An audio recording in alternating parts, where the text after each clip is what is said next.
Hey there, Chris Dufala here.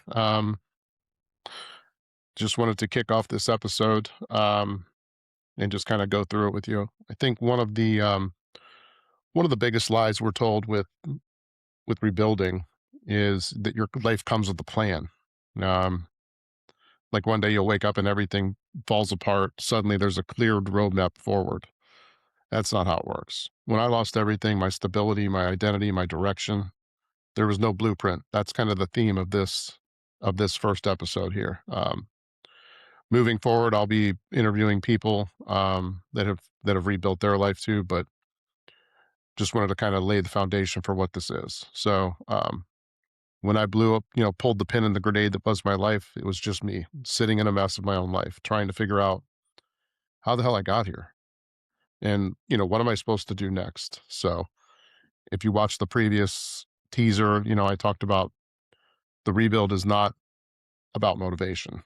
Um, it's about the reality of starting over when you don't know really who you are anymore.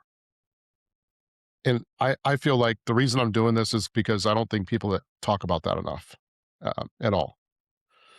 So the quiet destruction, the slow unraveling. My life didn't collapse all at once. It was slow, quiet. It was just based on decisions I had made, decisions I had avoided, habits, patterns. It was about like a lot of people that suffer with addiction. It was about choosing comfort over growth in my relationships, in my professional world, just in a lot of areas. On the outside, things probably looked okay. When I was married, we had people. It's silly and ironic to think about now, but we would have people say, "Your relationship looks so great." It's like, well, yeah, we only post the good shit on Facebook, right? Um, but inside, I was gone. I was disconnected. I was numb, tired. I wasn't really living. I was managing damage, if that makes sense. And I guess that's the part people don't really see. So during the process, I lost my identity, and as a result of that, I'm trying to kill the ego.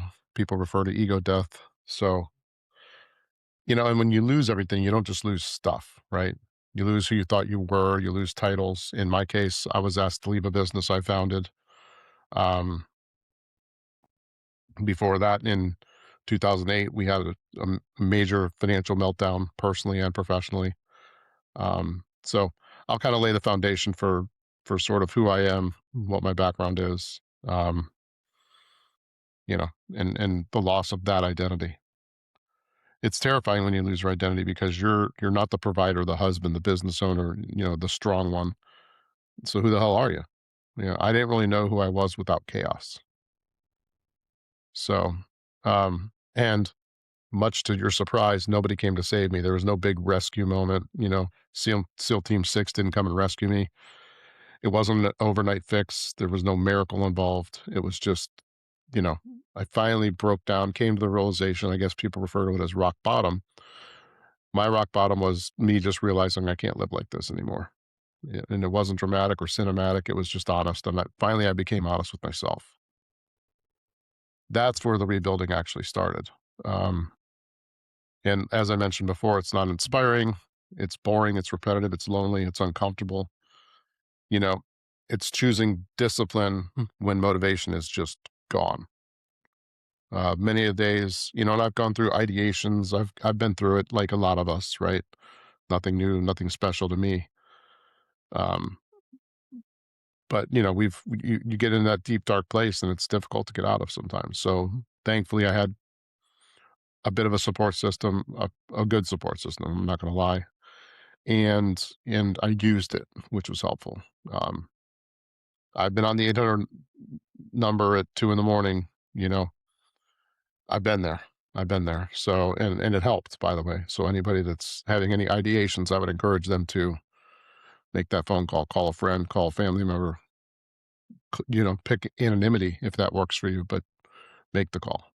Um, so all of that was kind of happening when nobody was watching, right? I was trying to build some structure amidst the chaos. I was learning how to sit with the discomfort instead of running from it. And my whole life, I had preferred the latter. You know, shit got hard, I just shut down and or head the other way. So Um, Rebuilding for me was learning to live without the escape. You know, the famous story about Cortez when he invaded, I guess, Mexico, right? I guess he had a bunch of guys that didn't want to take the island or attempt to take the island. And, Tony Robbins talks about it all the time. What are you going to do? You're going to burn the fucking boats. Burn the fucking boats. So I had to burn the boats. And that took personal accountability on my part. I had to finally allow myself to own where I was without shame. I made a bunch of decisions that were rooted in shame and guilt and people that knew how to push those buttons. Um, I would say, well, I'll just say it like it is. They took advantage of that. They knew who I was and how generous I was and how guilty I felt, and they pushed all the buttons until there was no buttons left to push. So, but what I realized through that process was those were also my decisions, right? So I had to take ownership without that shame, and I had to stop blaming others for that circumstance. Um, because sure they pushed the buttons, but I allowed it to happen, right? So I am 100% responsible for that. The people, the situations, the luck or lack thereof, the timing, um, and just start to make my own choices, not with shame, with accountability and responsibility. So, because accountability isn't punishment, it's power. Um, so what lesson did I learn? The biggest lesson I learned is you don't rebuild all at once. I'm a hard charger. I'm an entrepreneur on a small scale, but I'm building slowly, rebuilding. Um, so I'm very impatient, very, very impatient. Nothing can happen quick enough. So you pray for patience, and God doesn't give you patience. He gives you opportunities for patience, right? So it's you're not going to rebuild your life all at once. You rebuild in small, little boring decisions, daily choices, habits, boundaries, discipline, consistency, and ultimately an identity shift. So, if you're listening to this and you feel behind, you feel like you're rebuilding, you feel like you're not making progress quickly enough, or like me, you feel like you ruined everything. Maybe you're starting over, maybe you feel like it's too late. You're not broken, you're not finished, and you're not alone. You're in the rebuild, very much so. So, the reminder for me is rebuilding isn't about becoming perfect. It's about becoming honest. It's about becoming stable. It's about becoming disciplined.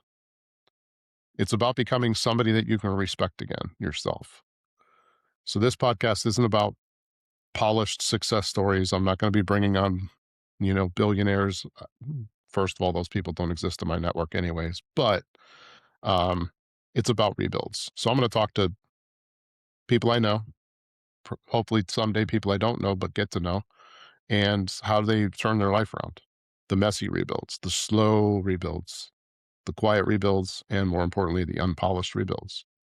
So if this is connecting with you at all, I'm not interested in monetizing this. Really, that's not the goal for me. This is therapy for me. And I pray if I can just help one person or maybe someday multiple people, if they can learn anything from all of my fuck ups, and they are many, then I'm getting out of this what I'm hoping for. So stick around if this makes sense to you, see where it goes. So like I said, it's about people rebuilding quietly, people starting over, people learning how to live again, learning who they are again. And for people who don't necessarily need motivation, they need real stories. So I'm going to unpack some real stories over the coming weeks, months, years, who knows? Maybe I'll just do 10 of these. I don't know. It just depends on the value that I'm giving. If it's truly valuable for somebody, I'll keep going. Um, if it's not, I won't. So we're just getting started. Let's see where it goes. And yeah, thanks for paying attention.